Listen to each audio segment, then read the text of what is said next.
Machiegni nyakoro mgajwang' chendo enang'ich welo wantiere gi jaloko Belinda Phillips nyinga Lydia Hokeyo.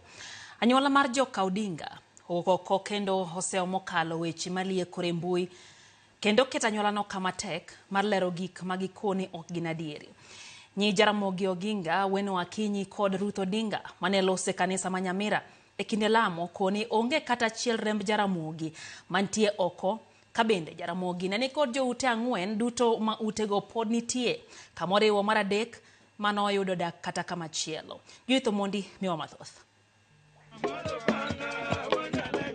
Dalo matin bang' mbaka landore e mbui ewi anyuola mar joka Odinga, nyi Jaramogi koro wuok oko kendo chung' motegno ewi magiwacho ni gin adieri kendo maonge to kata matin. Susan Oginga, jakom nenu wuoda, an mama mar adek, jaodgi jakom.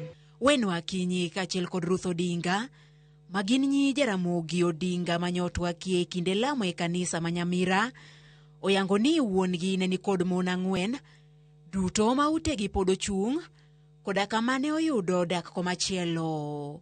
Jaramogi nokendo mokwongo 1968, chiege mar ariyo na iluongo ni Gaudensia Adeya. The lady called Adeya, who was the mother to Alcoa, later they disagreed with Mzee and left and remarried somewhere else. Then that's when Mzee married Nyangi's mother, Susan Agik.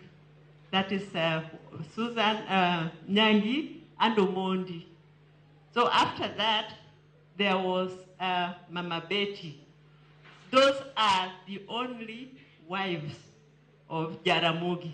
Kama wachore mbui ni kamoro nitie min gi magijwang'o, oken adieri kendo gin weche mamieno anyuola no e chuodho.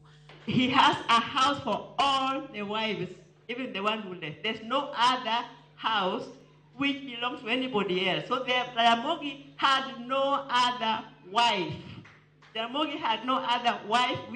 We do not have any other step siblings, yeah, who can come and say, oh, we are also Jaramogi, you are also Jaramogi's children. There is nothing like that. Ruth Odinga oyango ni anyuola no pod ni kod lit, mako pogore kod gi wuon, ng'ato ok nyal winjo, ka koro gikwayo mondo mi omigi kinde mag yuago johera gi gikwe. It is very sad to find that people out here, especially whether it's social media or something, disparaging the name of this family. I think it is completely wrong. It's undermining the family, and it's not right, because that means you're also disrespecting Right Honorable Raila Amolo Odinga, who, up to his death, gave only respect to you people. Please let us mourn in peace. If you can't join us in mourning, leave us alone.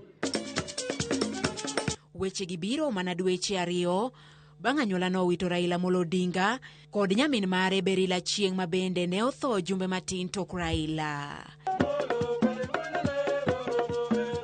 Judith Omondi, Ramogi TV. Joten migepe mapacho ka Musalia Mudavadi koro wacho ni nitie dwaro mar piny Kenya rango kendo timo lokruok